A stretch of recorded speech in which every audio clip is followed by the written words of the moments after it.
pleasure and happiness.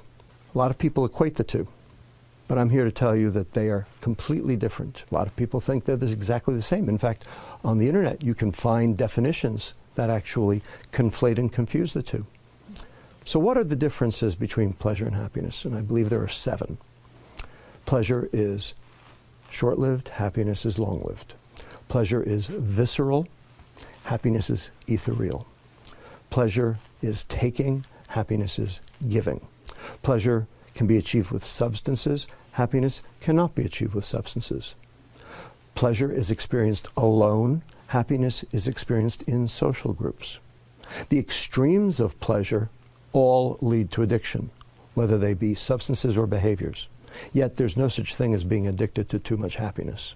And finally, number 7, most important, pleasure is dopamine and happiness is serotonin. Now, these are 2 biochemicals. These are 2 neurotransmitters. These are 2 chemicals that the brain makes and uses to communicate between one neuron, brain cell, and another.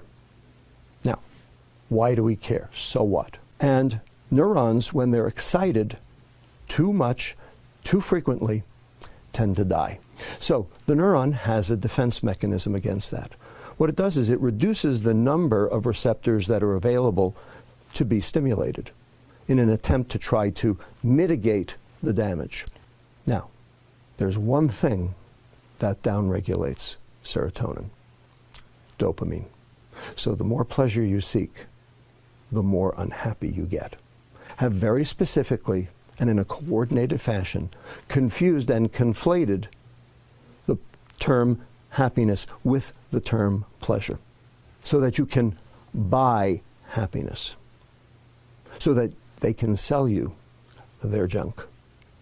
It's called the American economy, and it's based on hedonic substances that drive pleasure rather than happiness. And in the process, we have become most decidedly unhappy.